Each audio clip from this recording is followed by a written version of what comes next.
Assalamualaikum warahmatullahi wabarakatuh.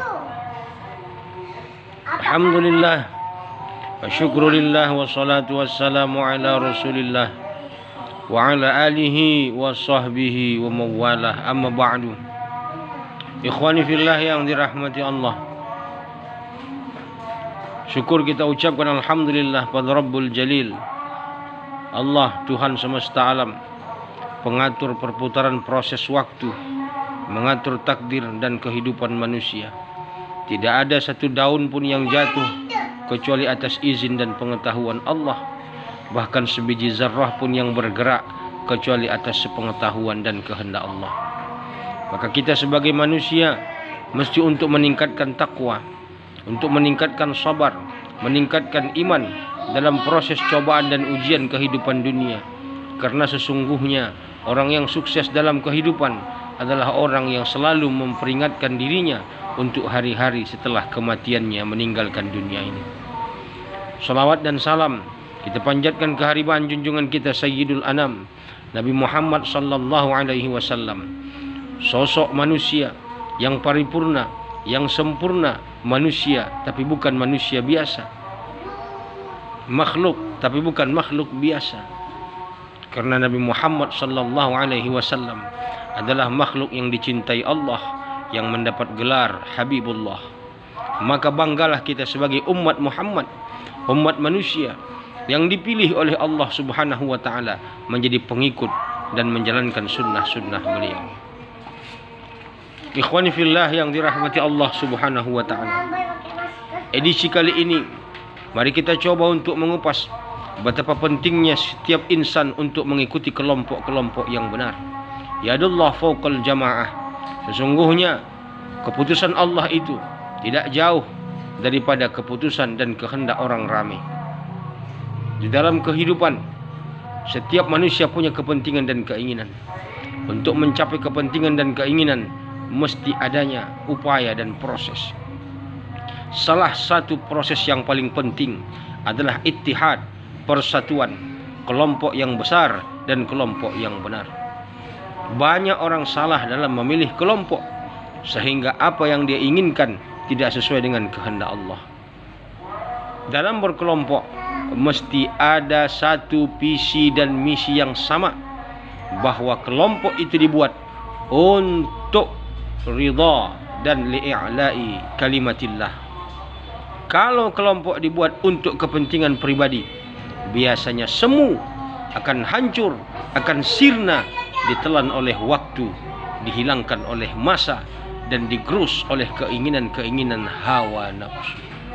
Ikhwani fillah yang dirahmati Allah, kita boleh lihat betapa dulu para ulama, para habaib, para orang-orang yang dekat dan warasatul anbiya selalu membikin kelompok, membikin organisasi untuk mencapai keinginan-keinginan mereka.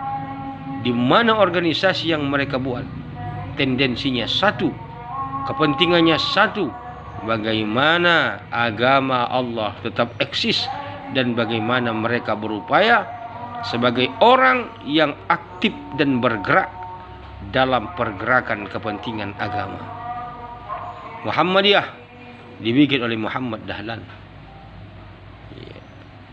Ahmad Dahlan yang membuat Muhammadiyah sebagai organisasi besar yang lebih tua dan tertua. Sesungguhnya banyak orang-orang yang tidak Muhammadiyah ikut di situ. Hasyim Asy'ari pun ikut pertama dalam membentuk Muhammadiyah. Para habaib ikut. Tapi ketika mereka mungkin tidak sama cara visi dan misi, pemahaman fikihnya, mereka tidak berbenturan, tidak pecah, tidak saling hujat-menghujat, maka mereka buat satu lagi kelompok yang namanya Nahdlatul Ulama. Fahamnya apa? Jangan sempat ada kelompok-kelompok, organisasi-organisasi yang mengatasnamakan Islam, yang di dalamnya adalah umat muslim berpecah gara-gara kepentingan dunia. Jadi boleh cara, proses, kerja tidak sama, tapi tujuan adalah sama. Sehingga silahkan buat kelompok, silahkan buat organisasi, silahkan buat komunitas. Sesungguhnya manusia akan berada kepada siapa yang ia cintai. An-nasu ma'aman ahabba. Manusia bersama orang-orang yang ia cintai. Maka buatlah kelompok yang kalian saling mencintai dengan satu tujuan. Bagaimana agama Allah supaya tegak, bagaimana dinullah ini supaya bisa dilaksanakan, bagaimana Islam ini supaya bisa mewarnai kehidupan-kehidupan yang ada di dunia ini. Jangan pernah membanggakan kelompok, jangan pernah mengkultuskan kelompok, jangan pernah ta'assub buta pada kelompok, karena sesungguhnya itu akan menyebabkan engkau ditelan oleh kejamnya neraka jahanam. Maka ingat, kelompok apapun, organisasi apapun, komunitas apapun, selama tidak bertentangan dengan titah dan perintah Allah dan Rasulnya, maka itu adalah kelompok yang baik.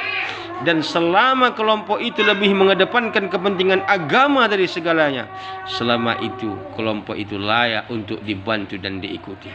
Selamat mencari komunitas, selamat mencari kelompok.